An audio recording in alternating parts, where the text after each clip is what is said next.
الكثير من الرابرز بيتكلموا كلام مجنون في الاستوديو، لكن عمرهم ما عاشوا الحياة دي فعلا. لكن جوليو فوليو العكس تماما، هو أشعل واحدة من أشرس الحروب في تاريخ الراب، ونجا من أكتر من تبادل إطلاق نار، ومع ذلك أغلب الفانز ما عندهمش فكرة قد إيه قصته خطيرة. النهاردة هنكسر كل التفاصيل وندخل ليه أعدائه عايشين في رعب منه. فوليو اتربى في شمال جاكسونفيل، في واحدة من أكتر المناطق نشاط في المدينة اسمها 6 بلوك.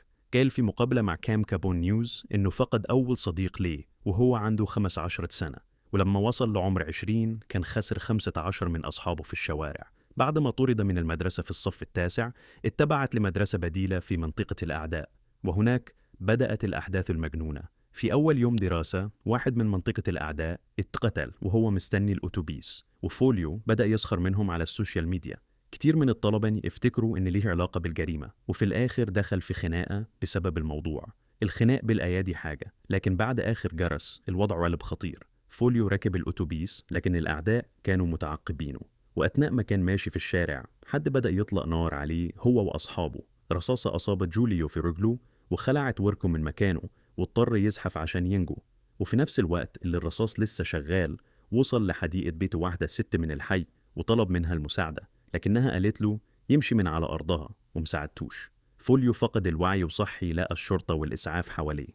بعدين فقد الوعي تاني، ولما فاق لقى نفسه في المستشفى. الكل كان فاكر إنه متورط في جريمة القتل اللي حصلت الصبح ده، والشرطة بدأت تحقق معاه، لكن في الآخر قدر يثبت إنه كان رايح المدرسة بس، وما كانش ليه أي علاقة بالقتل. بعد اليوم ده حياته كلها اتغيرت للأسوأ. فوليو حاول يشتغل شغل عادي في مصنع فترة قصيرة، لكن استمر كام شهر بس ورجع تاني لحياة الشارع. وفي نفس الوقت بدأ يغني راب. في الأول كانت مجرد حاجة بيعملها على الجنب، لكن بعد ما أول كام تراك ليه بدأوا ينجحوا، فهم إن ده ممكن يكون تذكرته للخروج من المعاناة. في نفس الفترة تقريبا جوليو فوليو بدأ يلمع في المدينة. كان هناك رابر آخر اسمه يونغ وإيس يصدر مقطوعاته ويحاول أن يجعل اسمه معروفا، ولكن بدلا من التعاون ورفع اسم جاكسونفيل معا، قسموا المدينة إلى نصفين ووقع عشرات القتلى في كلا الجانبين. يقال أن كل شيء بدأ عندما قتل ابن عم جوليو فوليو زايون براون في عام 2017. كان زايون في منزله عندما رمى شخص يدعى دياندري توماس طوبة من النافذة وبدأ بإطلاق النار. أصيبت فتاتان في المنزل ونجتا، لكن زايون للأسف لم ينجو.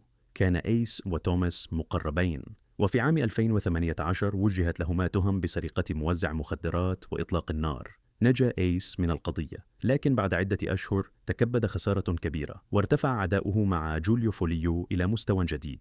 خرج إيس وأخوه واثنان من أصدقائه للاحتفال بعيد ميلاد صديقهم، وعندما غادروا المكان اقترب منهم مسلح وأطلق النار على سيارتهم. أصيب إيس ب8 طلقات، لكنه كان الوحيد الذي نجا من الحادث. رد جوليو فوليو على الأمر على وسائل التواصل الاجتماعي، وأخبر الCCTV أنه شعر ببعض الذنب، لأنه كان يعلم أنهم كانوا قد يفعلون نفس الشيء لو كان هو من قتل. حتى عندما كان يتحدث عن موت أصدقاء إيسي، قال جوليو فوليو إن العداء لم يكن عميقا، لكن ما حدث بعد ذلك أثبت العكس. في يناير 2019 قتل رابر يدعى بوس جون في جاكسونفيل أمام نادي ليلي.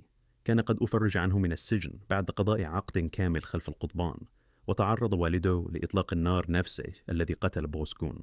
كان بوس جون الأخ الأكبر لصديق إيس كي سول، الذي كان يعتبر أحد أبرز المسلحين في فريق إيس أتاك. كان لدى كي سول سمعة في الشارع، وبعد وفاة أخيه يقال إنه رد بالمثل وقتل، بينما كان صديق جوليو فوليو ليل بيبي يتواجد دوما مع جوليو رغم أن صديقه كي شورتي نصحه بالابتعاد. كان جوليو فوليو واحدا من أكثر الأشخاص كراهية في المدينة، وكان كي شورتي يعلم أن بيبي قد يتورط في كل الدراما ويصبح هدفا أيضا. للأسف لم يستمع بيبي للنصيحة، وفي فبراير 2019 اقترب منه مسلح أمام شقته وبدأ بإطلاق النار عليه. حاول الهروب، لكن المسلح ركض وقتله في وضح النهار. بدأ أعزوس يوجه انتقادات حادة لبيبي في الأغاني، وفي نفس الوقت أطلق كيس لتراك. في الراب الأمور كانت حادة جدا، وليل بيبي كان جزء من الموضوع. كان الكلام شديد والنار موجودة، وإذا حاولت تهرب فهم يلاحقونك ويضربون، وكل شيء مسجل على الأغاني. حالياً إز يواجه تهمة القتل المتعلقة بموت بيبي، بالإضافة إلى قضية أخرى متعلقة بقتله المزعوم لأحد أصدقاء جوليو فوليو الآخرين واسمه ليل باك. بعد ذلك يقال إن فريق فوليو رد بالمثل وأخذوا خطوة ضد صديق ACS المعروف باسم ليكي. كان ليكي واحداً من أكبر أعداء جوليو فوليو، ويزعم أنه حتى أطلق النار على إصبع صديقة له. في أبريل 2024 كانت صديقة جوليو فوليو بيل بين تقود سيارته عندما اقترب مسلح، وبدأ يطلق النار عليها وعلى صديقها بيو بوي الذي حاول الهروب والاختباء من الرصاص، لكنها أصيبت في الرأس والركبة وفقدت إصبعاً. وتشير الشائعات إلى أن ليكي هو من قام بذلك، وأن أصدقائه كانوا موجودين في كل مكان. في الأغاني يتحدثون عن هذا الأمر في تراك أنا لا أتدخن مع كيندرا وراث. صديقة ليكي أصيبت بالرصاص وفقدت إصبعها بالكامل، ولم تتمكن حتى من التغريد بعد مرور شهر على الحادث. يزعم أن ليكي قتل شخصاً آخر من 6 بلوك يدعى 35. كان 53 موجوداً في الحي مع بعض أصدقائه عندما اقترب المسلح من السيارة وأطلق النار عليهم جميعاً. نجى صديق 35، لكن للأسف 35 لم ينجو وفقاً لبعض المصادر. كان ليكي واحداً من أكثر الأشخاص نشاطاً في المدينة، ويزعم أنه قتل عدواً آخر. بعد شهر من حادثة 35 أطلق رابر اسمه Jump Out Squeeze تراك هجومي ضد ليكي وبعض أصدقائه، وبعد 10 أيام تم قتله أثناء محاولته التقدم لوظيفة في مستودع أمازون. كان ليكي يفرض سيطرة قوية جدا في الشارع، وفي سبتمبر 2020 جاءت نهايته عندما قتل وهو جالس بجانب السياج داخل السيارة مع بعض أصدقائه، عندما اقتربت سيارة أخرى وبدأت بإطلاق النار. وبحلول الوقت الذي انتهوا فيه كان ليكي قد قتل. لم يتم توقيف أي شخص على خلفية جريمة القتل. تزعم أخت ليكي أن جوليو فوليو كان متورطاً في الحادث بعد وفاة ليكي. شارك فوليو في تراك روكي وكان متحمساً جداً. أغلق سيارتي مرتين ثم أصاب صديقتي الآن ليكي رحمه الله، ثم أطلق على الأغنية اسم ليكي وقال هاني كي سيهز المكان ويجتاح حية، ونحن لسنا بحاجة إلى مكنسة. سألوني عن مدى ارتفاعي فأجبت أنا مرتفع مثل ليكي، أنا إلى القمر. إزالة ليكي من المشهد كانت فوزاً كبيراً لكوليو و6 بلوك، لكن بعد ذلك تكبدوا خسارتين إضافيتين متتاليتين. أولاً هومي سبيست توفي مرتين، وجد مقتولاً في شقة هيلتوب فيليج أبارتمنتس، نفس المكان الذي توفي فيه بيبي. وفي اليوم التالي بالضبط قتل رود كي في نفس المكان. بعد ذلك أطلق المعجبون تراكاً جديداً بعنوان Spinning Fans. الأغنية تضمنت عبارات مثل رود كي مات، كان يدور، يبدو أنه تجمد، آخر شيء رآه كان نحن، وسباز توفي مرتين كما ذكر في التراك. كان من الواضح أن العنف في جاكسونفيل يزداد يوماً بعد يوم، لكن جوليو فوليو لم يكن في أمان. حتى عندما غادر المدينة في عام 2020 كان في هيوستن عندما اقترب منه الأعداء وحاولوا القضاء عليه. أطلقوا النار على سيارته وأصابوه في الرقبة بخدش، لكن جوليو فوليو عاد فوراً إلى وسائل التواصل الاجتماعي ليحصي الأعداء على عدم إتمام المهمة. Bitch ass nigga shot me but didn't kill me. On Kendrick. You fucking stupid.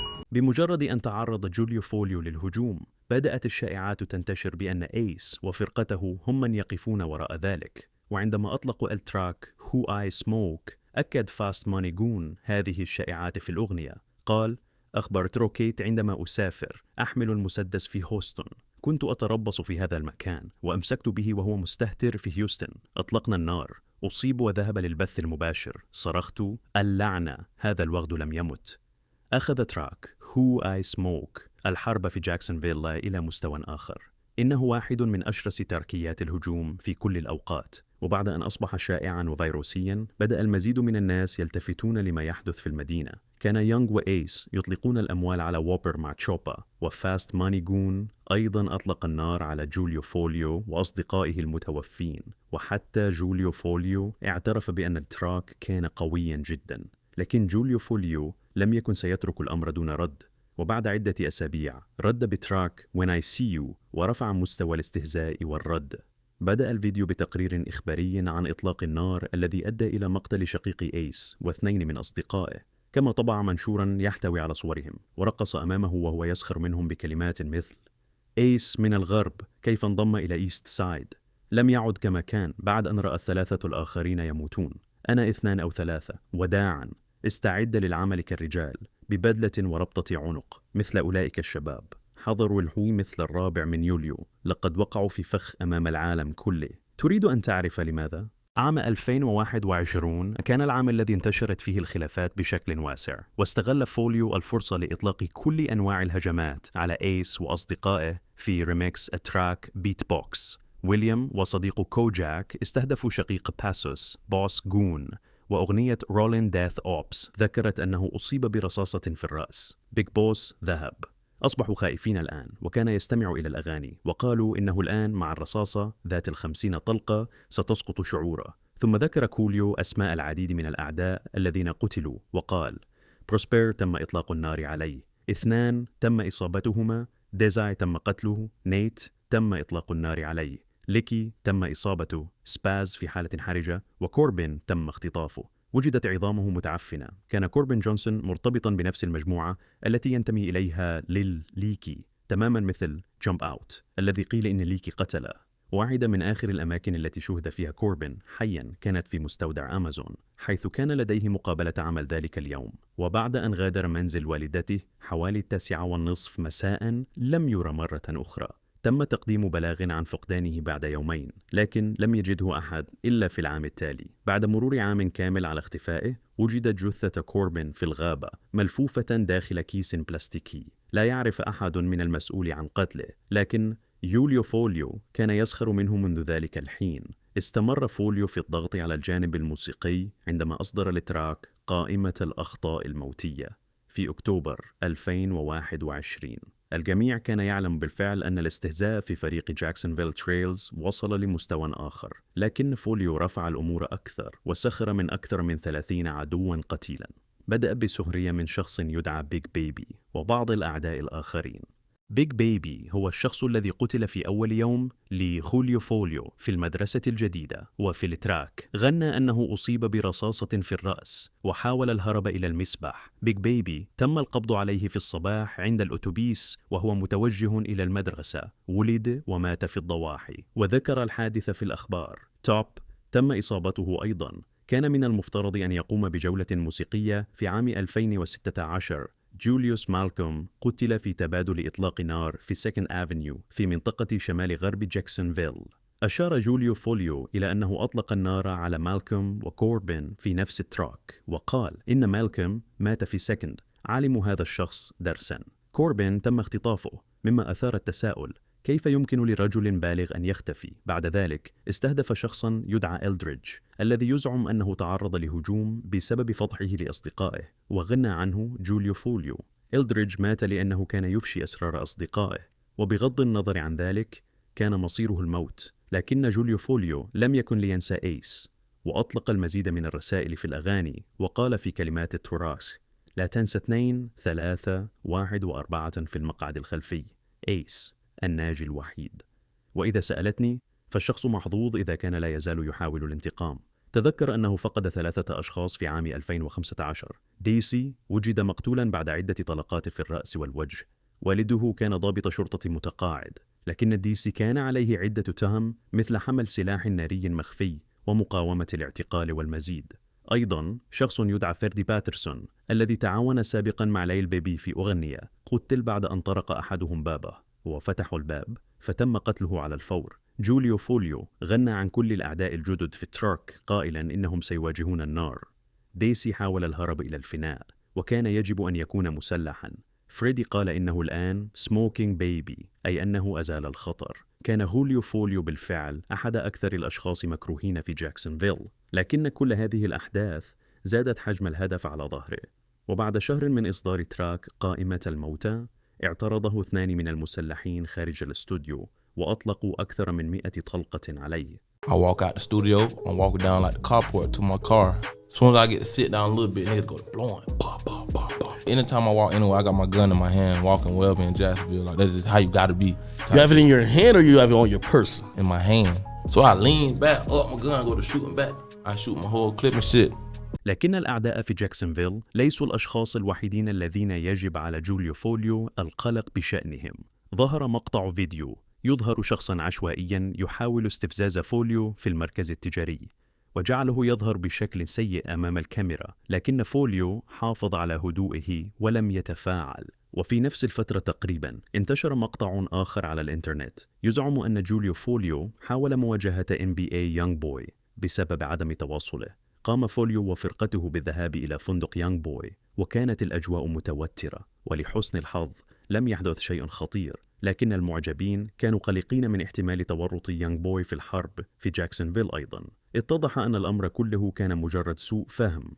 كان يونغ بوي جالساً في مكانه ويعمل على تركاته، وكان المعجبون يهاجمون فوليو ويقولون إن يونغ بوي شخص محترم. كلمة فوليش هي مصطلح عامي من المنطقة التي ينتمي إليها يونغ بوي، ولم يكن يقصد فوليو إطلاقاً. لاحقاً ظهر فوليو في برنامج نو جامبر وتحدث عن الموضوع. He had a show in Jacksonville, bro. And I wasn't pulling up on some old check-in. The internet made that check-in shit, bro. So when I pulled up on him, I'm pulling up on him to see, like, what the Fulio mean? Like, that's what we trying to ask him. It's 2 of them, 2, 3 of them. It's like 6, 7 of us. So we're gonna beat y'all ass. Right. You know what I'm saying? That's not no problem. And if y'all take it there, we're gonna take it there. But it's just the point, bro. Like, you got on the ankle monitor. We're in the full court. Right here, you want to do the most. Let's at least take it out the side or some shit. Yeah. But what you want to do, you want to go live, this and that. So if anything happen, they come to Fulio. لم يكن ليو لينخرط في مشاكل مع شخص عشوائي، لكن عندما ارتبط الرابر من لويزيانا مع أعدائه لم يتردد في إطلاق النار. كان جاد يونغن يثير الجدل واحتل العناوين بسبب خلافه مع NBA يونغ بوي قبل وفاته المأساوية في عام 2022. ولكن قبل عدة سنوات من ذلك تعاون مع يونغ وإيس لإصدار ألبوم مشترك، وحتى سخر من صديق جوليو فوليو المتوفى بيبي وهي. رد فوليو في التراك Crazy Story Part 6 وكلاون جاي بسبب سرقة سلسلته بكلمات مثل جيدا يونغين أيها الوغد، جيت أنت لا شيء، تقول اللعنة، هي أنت من خارج المدينة ولكن الآن أنت على تلك القائمة. سمعت أن لديك طفلا في الطريق لأنك تحمل سلاحا، أخذت سلسلتك، سرقت جينزفيل الخاصة بك، أنت لست شرعيا. حتى بعد أن أصيب جاي برصاص وقتل بوحشية ظهر كوليو على إنستغرام. جوليو فوليو معروف بالسخرية من أعدائه والدخول في تبادلات إطلاق النار، لكنه أيضا يعرف كيف يتحرك ولا يدخل في أسوأ المواقف بدون سبب، سواء في الشارع أو في صناعة الموسيقى. تحدث مع كام كابون نيوز عن عدم الانجراف وراء كل الدراما على وسائل التواصل الاجتماعي، وعن كيف رفض عرضاً بقيمة $150,000 من Quality Control Records لأنه لم يكن مناسباً له. طاقم QC طار بجوليو فوليو إلى أتلانتا وعرض عليه الكثير من المال، لكنه كان يعلم أنه بحاجة لتعلم كيفية عمل الصناعة قبل التوقيع مع أي جهة. تواصلت معه العديد من الشركات، لكنه لم يرغب في التخلي عن حقوقه أو السماح لشخص آخر بتحديد موعد إصدار موسيقاه. الآن لديه عقد يناسبه على الجانب الصناعي، لكنه لا يزال هدفاً في جاكسونفيل، وكاد أن يقتل مرة أخرى في عام 2023. في 8 أكتوبر عام 2020 ظهرت والدة فوليو على إنستغرام وأعلنت أنه تعرض لإطلاق نار وطلبت دعاء معجبيه. كانت الشائعات تتحدث عن أنه في حالة حرجة وقد لا ينجو، لكن بعد ذلك نشرت والدته صورة لجوليو فوليو في المستشفى وكتبت أنتم تعلمون أنه بخير. انتشرت صورة إصابة الرصاص في قدمه، وكان الجميع يعتقد أنه سيخسر قدمه، لكن لحسن الحظ بدأ أنه سيتمكن من الاحتفاظ بها بعد أن بدأ بالتعافي بشكل كامل. نشر فوليو على وسائل التواصل الاجتماعي صورة لقدمه وهي مضمدة وكتب كل هذا المال على رأسي، لقد نشرت الصور، في إشارة إلى تراك ديد. وفقا للتقارير الإخبارية كان الأعداء يترقبون فوليو ونصبوا له كمينا عندما لاحظوا سيارته، ولم يتضح بعد من وراء إطلاق النار، لكن سيكون دائما أشخاص في جاكسونفيل يرغبون في رؤيته ميتا. ننجى كوليو من إطلاق النار عليه 4 مرات. حتى الآن كان محظوظا ونجا من الموت، لكن يرجى أن يغير طريقة تحركه ويتجنب الوقوع في المواقف الخطيرة مجددا.